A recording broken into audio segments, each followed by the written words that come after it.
Hello and welcome to Valuechain News. I am Naomi Oleribe. First, the headlines.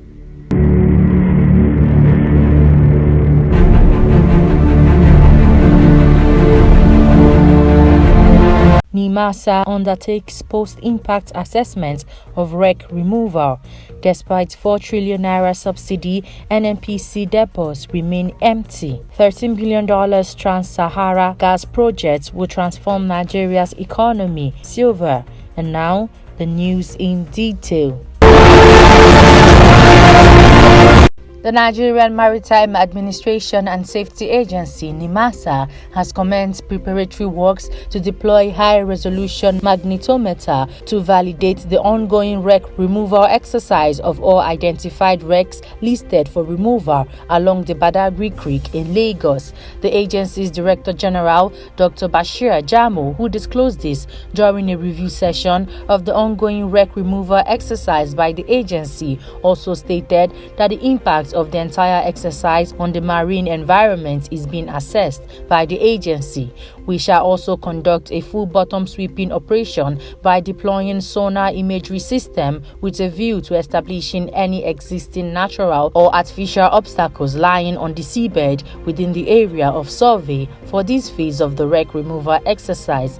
NIMASA is also taking into consideration the impacts of the entire operations on the marine environment with a view to ensuring safety of marine lives. We are monitoring the exercise closely to guarantee total removal of all identified wrecks, he said.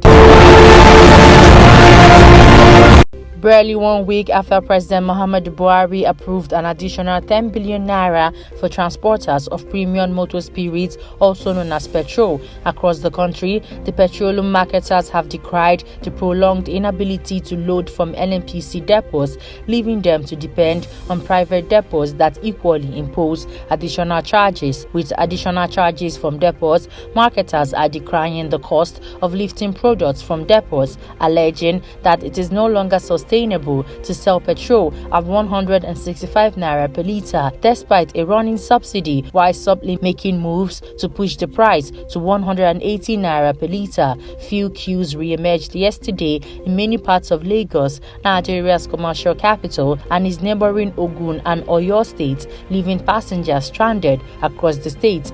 Marketers also said that NNPC has significantly reduced the level of daily truck out of the product, even as tanker owners have reportedly started converting their vehicles to lift other goods instead of petrol. Valuechain reports that depots, which included Nipco, Aitio, Aldova, among others located in Apapa, were all out of stock as at 2 p.m. yesterday. Meanwhile, independent petroleum filling stations have unofficially increased the cost of fuel from 165 naira per litre to 200 naira per litre.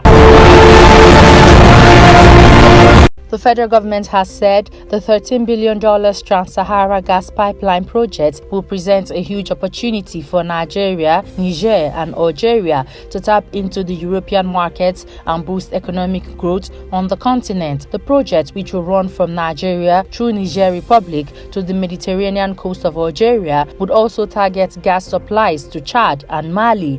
Minister of State for Petroleum Resources, Chief Timipre Silver, disclosed this in Abuja on Monday that Nigeria and its African partners, Niger and Algeria, had intensified efforts to actualize the project. According to him, it will bring their huge gas resources closer to the European markets, especially with the high cost of gas occasioned by the Russian invasion of Ukraine.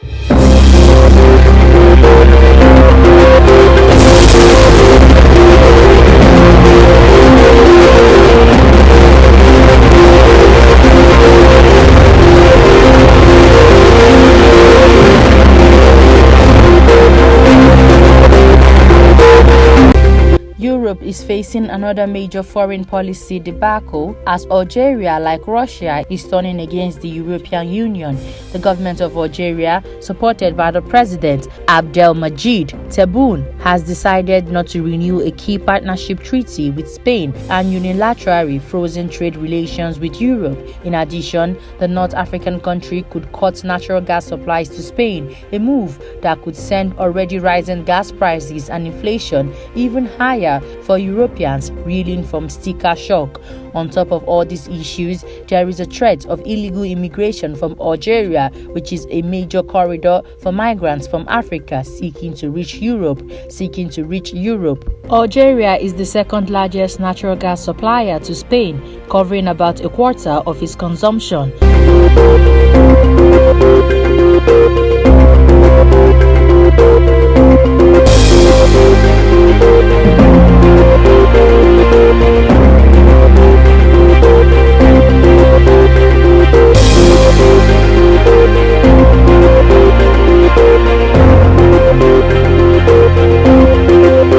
China ramped up crude oil imports from Russia in May, customs data showed on Monday, helping to offset losses from Western nations scaling back Russian energy purchases over the invasion of Ukraine. The spike means Russia has overtaken Saudi Arabia to become China's top oil provider as the West sanctions Moscow's energy export. The world's second biggest economy imported around 8.42 million tons of oil from Russia last month. Beijing has refused to publicly condemn Moscow's war and has instead exacted economic gains from its isolated neighbor. It imported 7.82 million tons of oil from Saudi Arabia in May.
The chairman of Heirs Holding, Tony Elumelu, has stressed the importance of the private sector in transforming Nigeria's economy and the need for meaningful partnerships to unleash the potentials of the country. Speaking at the groundbreaking ceremony for the new Falamo Towers development in Ikoyi, Lagos, Elumelu said growth of the Nigerian economy can be delivered by the private sector with the help of public sector leaders. We believe that the growth of our economy will be delivered by the private sector, but for the private sector to do well, our public sector leaders must create the right environment. The partnership we are celebrating today is a model not just for Nigeria but for Africa. I salute all those who have contributed to this exciting venture, he said.